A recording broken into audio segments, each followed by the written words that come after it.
multikultural, ya, multikultural. Nanti kalian bisa lihat dan pahami bagaimana saja prosesnya, apa saja yang perlu kalian ingat. Itu harap kalian catat. Kalau ada catatan, kalau tidak membawa catatan pun boleh kalian gunakan media HP kalian, ya. Secara sedikit saja memberikan gambaran pendidikan multikultural ini sebenarnya sudah kalian pelajari, ya, dari semenjak MI, ya, MTS, ya. Ini terkaitnya kalau misalnya kalian sudah belajar mengenai surat Al-Hujurat ayat 13 tentang apa, ya? Sudah belajar? Ada? Lupa, ya, nanti mungkin Pak Abdi akan berikan pemaparan. Kemudian juga tentang biar Madinah, ada yang masih ingat?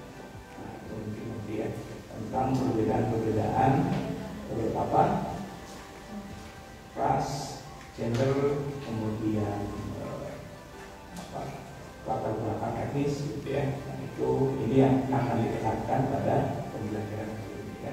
Silakan kalian simak baik-baik sebelum belajar, nanti kalian boleh belajar, ya. Terima kasih. Bukan dulu Bapak. Assalamualaikum warahmatullahi wabarakatuh. Waalaikumsalam warahmatullahi wabarakatuh.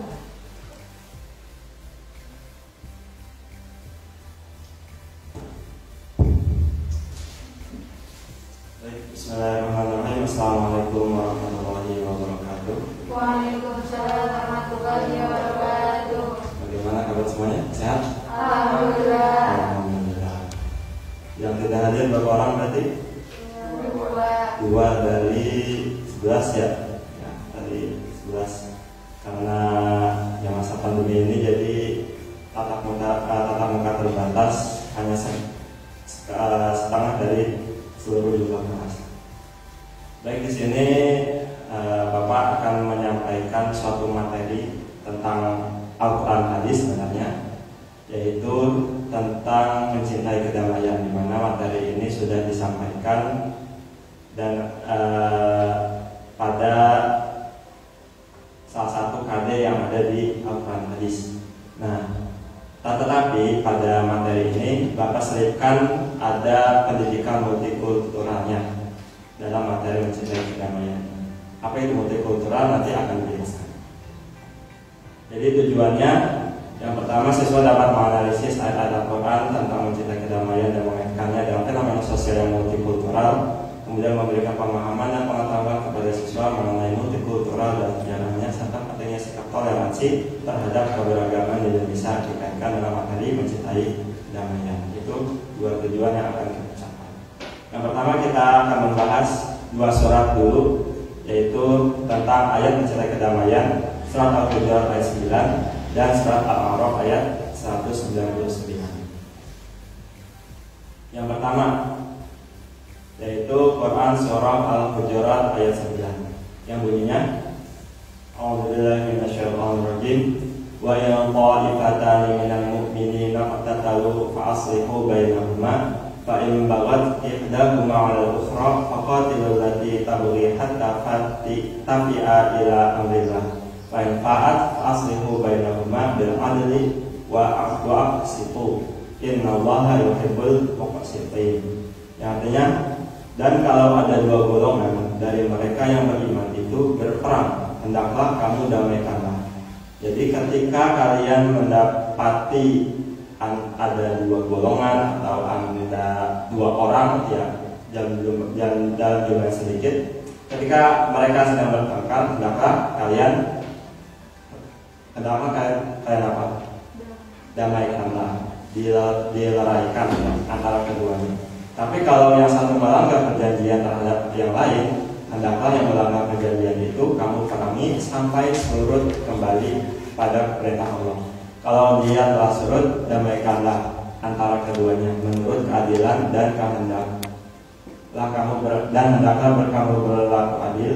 Sesungguhnya Allah mencintai orang-orang yang berlaku adil.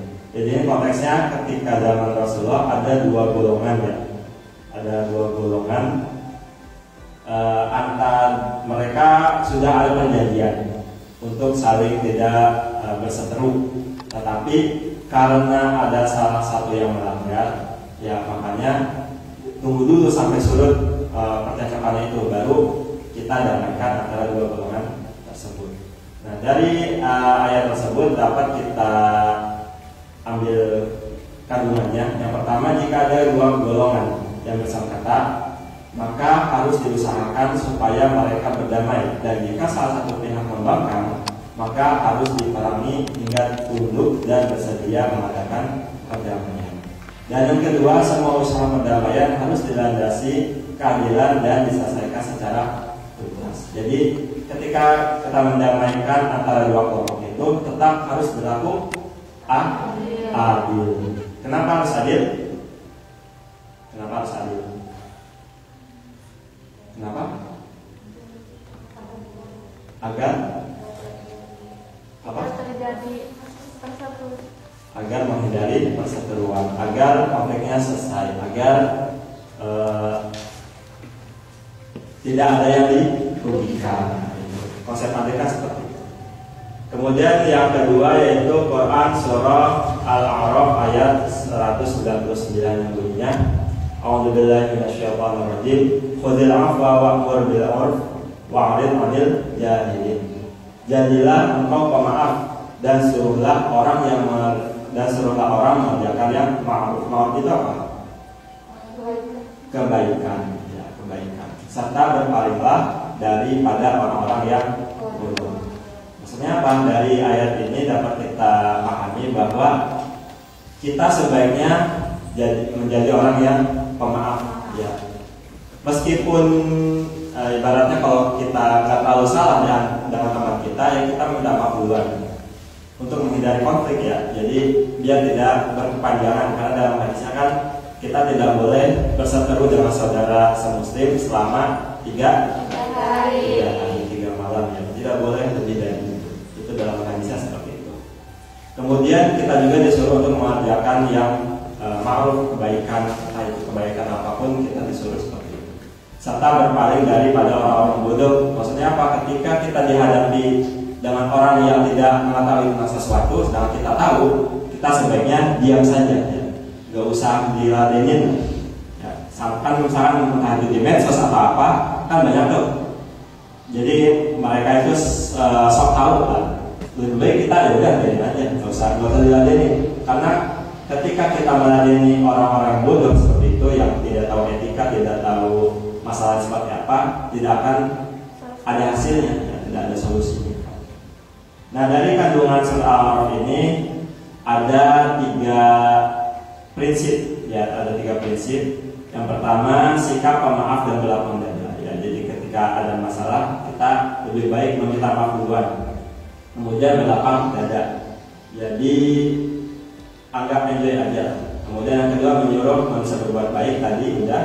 Dan yang ketiga adalah tidak memperdulikan gangguan orang jahil, ya, orang bodoh, ya. Jadi ya sudah, nggak usah diladenin. Nah, karena ini berhubungan dengan multikultural, ya. Indonesia ini kan banyak etnis, banyak agama. Di lingkungan kita aja tidak hanya satu etnis, ya. Ada yang keturunan Sunda, ada yang Jawa. Ya, itu kan berarti udah banyak, ya. Berarti seperti itu. Udah berbeda etnis, berbeda bahasa, berbeda kebudayaan bahkan.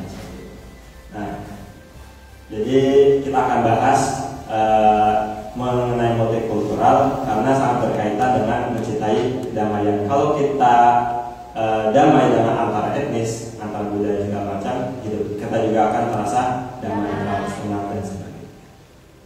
Nah, untuk itu coba kita saksikan video berikut.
tentang apa itu multikultural.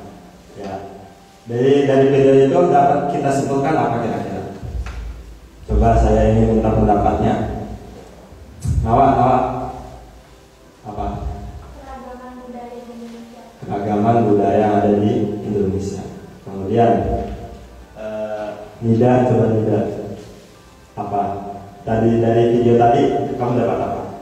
Harus saling rukun sesama. Harus saling rukun dan toleransi kepada sesama antar agamanya. Satu lagi coba dari Putra, Rival. Pentingnya hidup dalam kebersamaan. Itu dapat kita tangkap sedikit. Ya, saya sedikit jelaskan. Jadi multikultural itu ada dua kata ya. Multi itu plural atau beragam, kultural artinya kultur atau budaya. Jadi multikultural adalah pengakuan bahwa suatu negara atau masyarakat adalah beragam dan majemuk. Tidak ada satu negara pun yang mengandung hanya kebudayaan nasional tunggal. Jadi tidak ada di seluruh dunia ini yang dalam satu negara itu cuma satu budaya saja. Pasti ada minimal dua bahkan lebih. Apalagi Indonesia ada berapa budayanya? Sangat beragam kan? Bahkan di Pulau Jawa saja itu banyak kan? Ada etnis Banten, ada Jawa Barat, Jawa Tengah, Jawa Timur, Jogja, Madura, apalagi itu kan beda dari Jawa saja. Apalagi dari Sumatera, Kalimantan itu sangat banyak etnisnya ya. Bahkan hampir di setiap kabupaten, terutama di Kalimantan, Sulawesi itu pasti etnisnya berbeda. Etnisnya pasti berbeda. Nah, dari multikultural ini jadi kita harus sadar bahwa Indonesia ini terdiri dari beragam suku, beragam budaya, beragam agama, beragam kulit, beragam sifat, watak dan sebagainya. Jadi kita harus sadar agar apa? Agar apa? Agar damai ya. Jadi saling mengerti, intinya seperti itu. Kemudian kalau dari Islam, dalam sejarah Islam dan kepemimpinan Rasulullah, masyarakat di Madinah adalah masyarakat yang plural, majemuk dan heterogen. Jadi dulu ketika Rasulullah membangun Madinah itu Madinah juga terdiri dari beberapa etnis ya. Ada namanya suku Aus ya, ada suku Khazraj, ada suku apa lagi? Ada Bani apa lagi? Yang kalian tahu di tingkat SKI kan ada banyak ya, terdiri dari beberapa suku. Dan itu sebelum Rasul datang ke situ mereka saling bermusuhan ya, bahkan konflik perang dan segala macam. Kemudian di dalamnya terdapat banyak etnik, ada yaitu Aus, Khazraj, ada Afrika, Romawi, kemudian agamanya ada Islam, Yahudi, Nasrani, budayanya Mekah dan Yasrib. Nah, masyarakat tersebut diikat oleh suatu kesepakatan sosial yaitu Piagam Madinah. Jadi Piagam Madinah berisi kesepakatan antara masyarakat yang plural itu untuk hidup berdamai, dapat berdampingan, menyelidiki perbedaan. Nah, seperti yang tadi disampaikan oleh Pak Iqbal bahwa dalam surat Al-Hujurat ayat 13 itu dijelaskan bahwa kita harus sadar bahwa kita ini diciptakan antara laki-laki dan perempuan. Dari laki-laki dan perempuan itu tercipta berbangsa kemudian bersuku untuk saling mengenal ya, bukan saling bermusuhan ya. Sesungguhnya orang yang paling mulia di antara kamu di sisi Allah ialah orang yang paling bertakwa di antara kamu. Sesungguhnya Allah Maha mengetahui lagi Maha mengenal. Kemudian prinsip dari multikultural itu ada 5. Yang pertama ada kesetaraan, keadilan, keterbukaan, toleransi dan pengakuan terhadap adanya perbedaan melalui setiap dunia. Jadi kita di mata makhluk sosial kita itu sama, nggak ada yang beda. Mau kaya, mau miskin, mau kulitnya hitam, mau kulit putih itu sama. Itu juga ada rasa keadilan, tidak boleh berpihak, tidak boleh berat satu sama lainnya. Kemudian keterbukaan, tidak boleh ada saling tutup menutupi ya. Kemudian toleransi, kita saling menghargai. Dan yang terakhir pengakuan terhadap adanya perbedaan. Jadi kita harus mengakui bahwa kita ini berbeda, banyak yang berbeda. Nah, contohnya yang tidak multikultural seperti ini. Ada beberapa contoh kasusnya.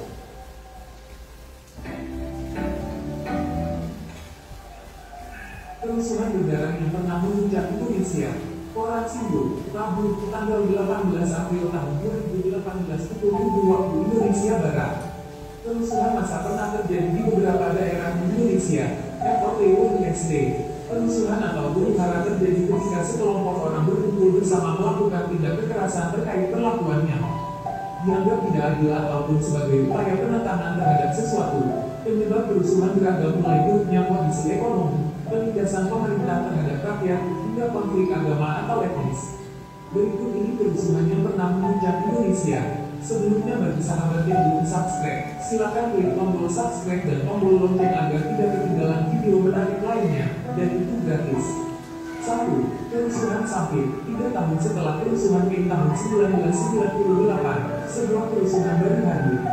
Di Kalimantan Tengah, terutama kota Sampit, kerusuhan antara dua kelompok etnis berakhir dengan mengerikan.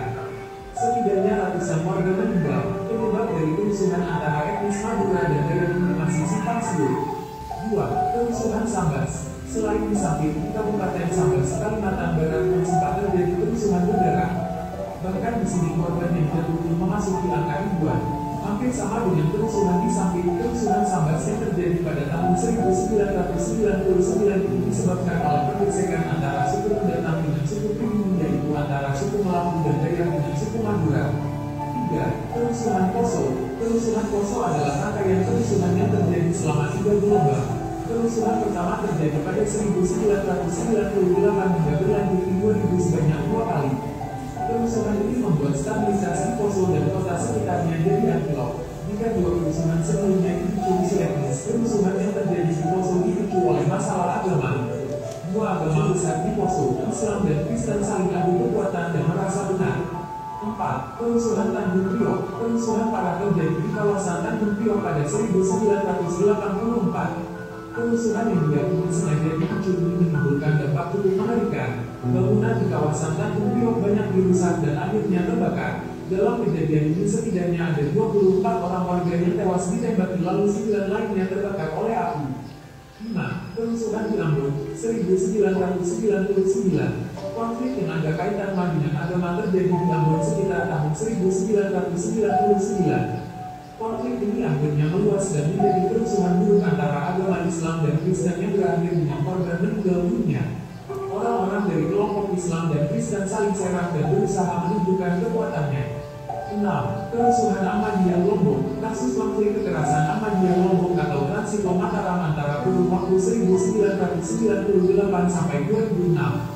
Dalam kasus itu ditemukan 9 korban meninggal dunia, 8 luka-luka, 9 gangguan jiwa, 379 terusir, 9 dipaksa cerai, 3 keguguran, 61 putus sekolah, 45 dipersulit membuat KTP, dan 322 dipaksa keluar dari Ahmadiyah.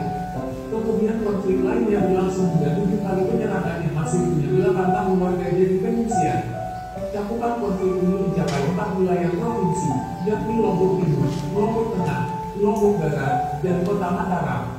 Kasus itu mengakibatkan 11 tempat ibadah dan 114 rumah rusak, dengan 64,14 hektar tanah terlantar, 25 tempat usaha rusak, dan ratusan harta benda rusak dan dijarah.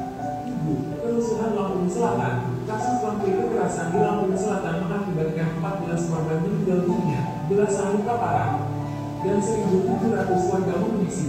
Kekerasan ini berlangsung selama 3 hari dari tanggal 27 sampai tanggal 29 Oktober tahun 2012. Cakupan luas konflik ini meliputi 2 kecamatan, yakni Kaliandra dan Wepanji.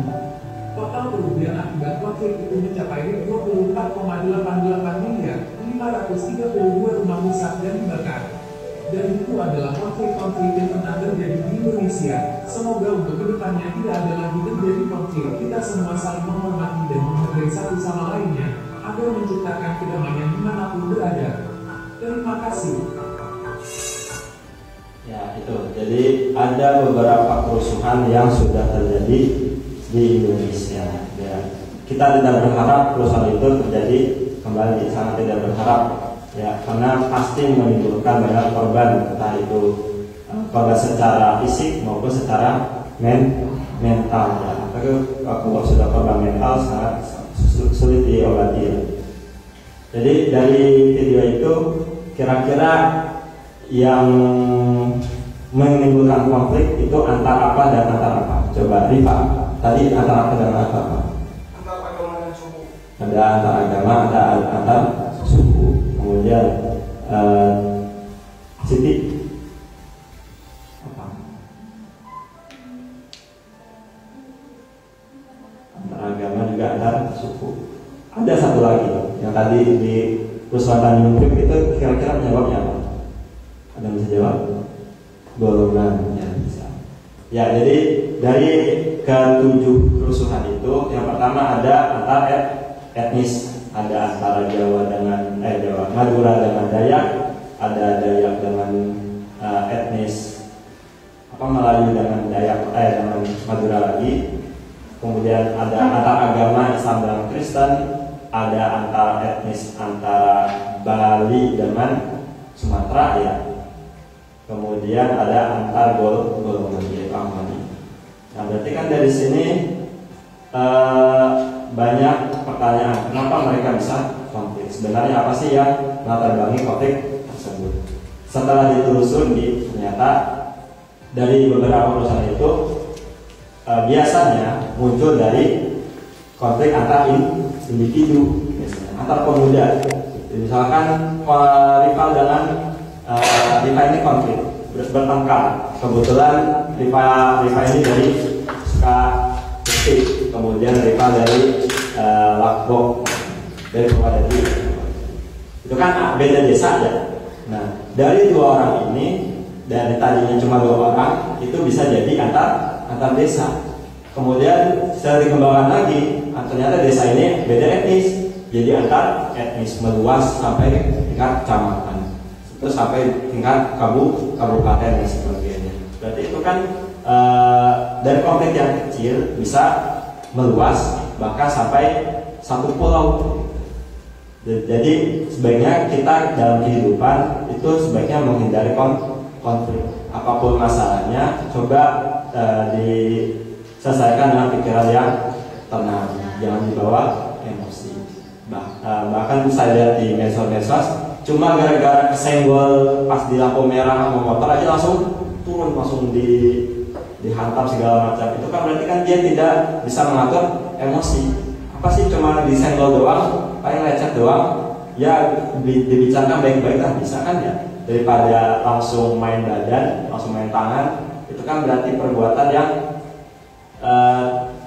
tidak manusiawi lah, ya, tidak manusiawi. Sebaiknya jadi kita harus bisa mengontrol emosi ya. Jadi emosi kita itu harus dikontrol, karena kalau sudah emosi bisa apa aja dilakukan. Tangannya bisa main, mulutnya apa lagi, badannya apa lagi. Kalau ada barang-barang bisa melukai langsung dipegang, itu kan karena dia tidak bisa mengontrol emosi. Ketika emosi sudah dikontrol, tidak bisa dikontrol, setan masuk di situ, ya udah bunuh aja juga masuk. Makanya sebaiknya kita bisa mengontrol emosi. Terus apa lagi kira-kira yang dapat kita pahami dari video-video ini? Sebaiknya kita bagaimana sih sebagai orang Indonesia yang banyak budayanya sebagai bangsa? Coba saya minta pendapatnya yang belum ngomong kan ya. Zahra. Saling menghargai dalam apa? Dalam segala hal. Ya, misalkan berbeda pendapat, ya kamu pendapat juga harus saling menghargai. Ya, misalkan dalam menentukan dalam organisasi, kan si A pengennya seperti ini, si B pengennya seperti ini. Ya didiskusikan lah, enaknya gimana. Jangan saling ngotot, ya jangan ngotot. Pokoknya saya mau seperti ini. Ya, terus yang si B juga seperti itu. Akhirnya cekcok, akhirnya berantem. Nanti ada yang belain A, ada yang belain B, terus saja sampai berkembang seperti itu. Jadi biasanya konflik itu pasti dimulai dari individu, karena individunya ini tidak bisa mengontrol, kemudian bawa masa, ya udah berkembang dan akhirnya banyak korban. Tadi kan di video banyak ya, enggak cuma 1-2 orang aja yang korban meninggal, itu bahkan sampai ratusan bahkan ribuan. Sangat tidak kita inginkan ya antara misalkan nanti ada Sunda, ada Jawa, kita sering menjelek-jelekan, itu tidak boleh. Mana sih ngomong Jawa mulu gitu kan Sunda? Ya nggak apa-apa, emang dia usah diledek. Seperti itu dari ucapan pun harus kita jaga ya. Jangan sampai menimbulkan rasa yang menyinggung ya. Jangan sampai kita menyinggung hati orang lain. Karena setiap orang itu karakteristiknya berbeda. Ada yang kemudian ya, kalau saya sekarang kemudian sensitif ya, gampang marah, tiba-tiba gampang nangis, tiba-tiba gampang ceria lagi, kan itu kemudian ya. Kan banyak orang seperti itu. Makanya kita menjaga, siapa tahu cuma dari omongan kita yang ya menurut saya biasa saja, tapi menurut dia tidak, kan bisa jadi konflik yang seperti itu. Jadi kita harus bisa memahami juga karakteristik orang lain itu seperti apa. Ya, tidak boleh main hakim sendiri. Pikirannya harus terbuka, ya, tidak boleh menutup sebelah mata. Kira-kira ada yang ditanyakan dari materi ini? Dari saya yang tanyakan? Ada? Coba saya minta pendapatnya.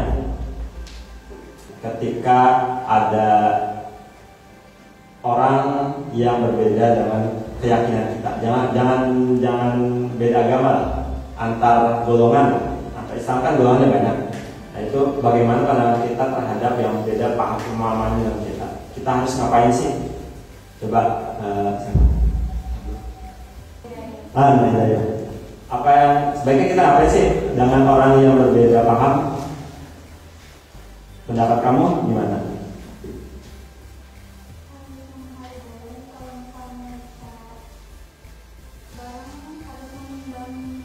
Harus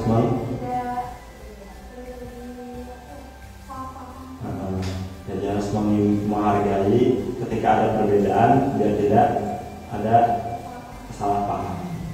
Kemudian coba Dais tadi belum ngomong kan? Apa?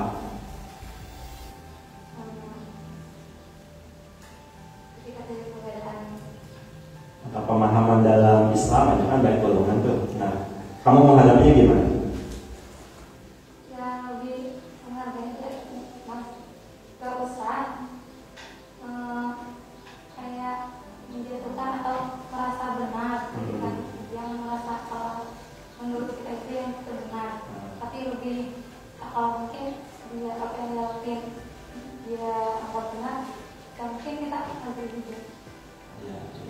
Jadi jangan kita merasa paling benar ya. Karena mereka juga pasti memiliki hujah atau dalil ya bagi mereka. Jadi ketika kita dihadapi oleh paham yang berbeda, misalkan saya NU sama saya Muhammadiyah, ya udah biarkan saja, nggak usah debat dalam masa itu nggak bakal ada akhirnya. Ya. Sekarang bulan Ramadan pasti ada muncul di medsos rakaat tarawih itu berapa sebenarnya, 8 atau 20. Kan itu beda pendapat kan, ada yang menyatakan 8 silahkan, 20 silahkan, bahkan lebih dari 20, ada yang 22 sampai 26. Itu kan macam-macam. Ya tinggal kita ikuti yang menurut kita yakini dan yang cocok dengan kita. Saya pernah tarawih 8 pernah, 20 juga pernah, ya silakan aja. Kalau ada ilmunya, ya lebih baik diamalkan. Jadi nggak harus tarawih itu harus 20 misalkan, ya enggak juga. Tarawih harus 8 ya enggak. Tinggal ambil pendapat yang mana. Kemudian juga kecuali dalam masalah akidah, ya, kalau kita agama Islam, kalau akidah itu harus minimal harus sama akidah. Kan yang berbeda biasanya masalah cabang ya, masalah furu'iyah. Itu kan raweh beberapa kali itu masalah furu'iyah. Tapi masalah akidah, Allah itu satu, utusan Nabi Muhammad, yaitu cuma Nabi Muhammad aja. Kalau ada Nabi yang lain, baru kita tentang. Karena itu tidak sesuai dengan apa yang kita imani kan seperti itu. Kalau masalah akidah, kita minimal wajib menentangnya. Ya, kalau tidak bisa langsung ngomong, ya minimal dalam hati, ini beda. Tapi kalau masalah pokoknya, selama mereka memiliki dalil, ya kita wajib menghargai. Tidak boleh merasa paling benar. Nah, ya jadi ketika ada perbedaan, sebaiknya kita sebagai referensi saja ya.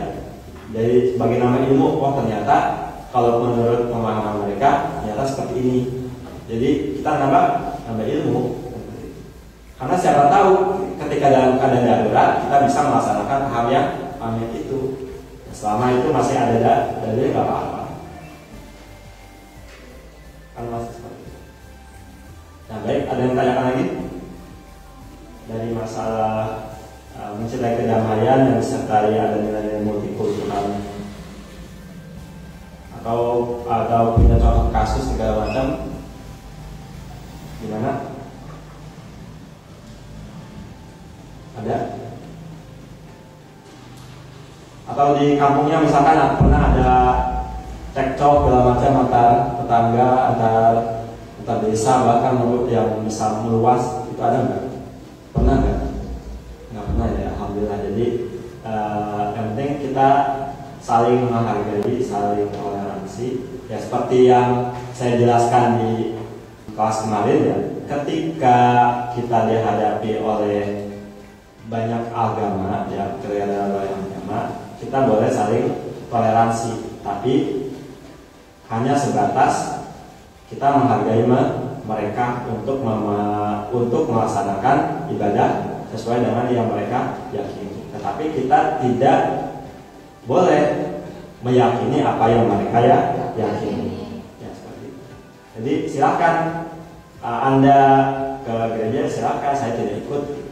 Saya punya menghargai, silakan diberi waktu untuk ke gereja atau ke vihara atau ke lagi konten nggak konten atau pekong konten yang mau konten tahu ada nggak di sini konten itu kongcu ya, kongcu tempat ibadahnya ada nggak di sini? Hah? Di Camit ya? Di sini nggak ada nggak? Nah, di sini nggak ada etnis Cina ya? Di Banda Aceh nggak ada etnis Cina? Ada. Tapi kalau katanya kalau ibadah kebanyakan Oh kebanyakan. Di sini nggak ada konten emang? Ya itu karena pasti di setiap daerah itu ada etnis Cina ya. Jangan ngomong-ngomong, jangan ngomong ini dasar dari Cina ya, nggak boleh itu termasuk tindakan yang tidak multikultural ya. Ya kalau ada pelit Cina jangan, nggak boleh. Emang orang Cina yang pelit, banyak orang Indonesia juga pelit. Ya, jadi jangan, dan ucapan juga itu menunjukkan berarti tidak multikultural atau seperti itu ya.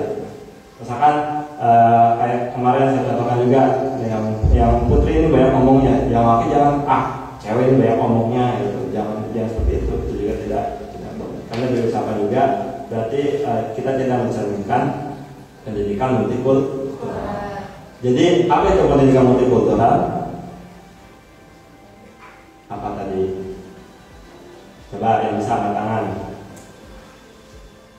Apa itu pendidikan multikultural? Ayo. Enggak usah takut salah. Yang penting berbicara. Ayo jangan saling melirik-lirik kan.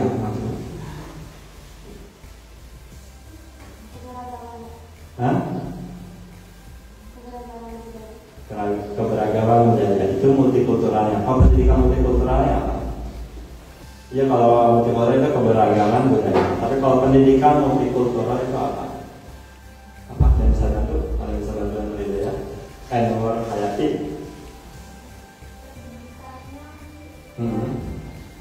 buat ngasih tahu supaya kalau punya teman yang beda agama tidak